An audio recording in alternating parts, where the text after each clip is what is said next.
ইনকিলাব মঞ্চের মুখপাত্র শরীফ ওসমান হাদির জানাজা নিয়ে যখন উত্তাল ঢাকা, ঠিক তখনই এলো বড় এক কূটনৈতিক খবর। মার্কিন নাগরিকদের সতর্ক বার্তা দেওয়ার পাশাপাশি ঢাকায় নতুন রাষ্ট্রদূত নিয়োগ চূড়ান্ত করেছে ওয়াশিংটন। বাংলাদেশের রাজনৈতিক বাস্তবতায় যা অত্যন্ত গুরুত্বপূর্ণ। অবশেষে মার্কিন সিনেটের অনুমোদন পেলেন ব্রেন্ট ক্রিস্টেনসেন। এর ফলে ঢাকায় যুক্তরাষ্ট্রের 18তম রাষ্ট্রদূত হিসেবে দায়িত্ব পালন করবেন তিনি। গত সেপ্টেম্বরে প্রেসিডেন্ট ডোনাল্ড ট্রাম্প তাকে এই পদে মনোনীত করেছিলেন। সোশ্যাল মিডিয়ায় ব্রেন্ট নিজেই এই অনুমোদনের বিষয়টি নিশ্চিত করে কৃতজ্ঞতা প্রকাশ করেছেন। তিনি বাংলাদেশের জন্য একেবারে নতুন কেউ নন। 2019 থেকে 2021 সাল পর্যন্ত তিনি ঢাকায় মার্কিন দূতাবাসের রাজনৈতিক কাউন্সিলর হিসেবে দায়িত্ব পালন করেছেন। সাবেক রাষ্ট্রদূত পিটার হাসের অবসরের পর শূন্য হওয়া এই পদে অভিজ্ঞ একজন কূটনীতিককেই বেছে নিল যুক্তরাষ্ট্র।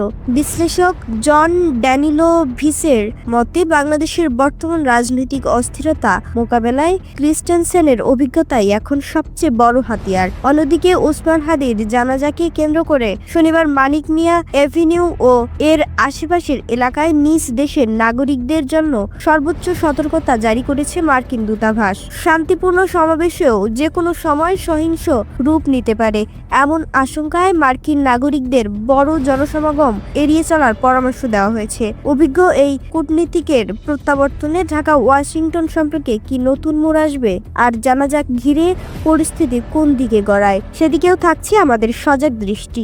আপনার মতামত কি কমেন্টে জানান এবং নতুন আপডেট পেতে এখনই সাবস্ক্রাইব করুন আমাদের চ্যানেলটি এবং পাশে থাকা বেল আইকনটি ক্লিক করতে ভুলবেন না।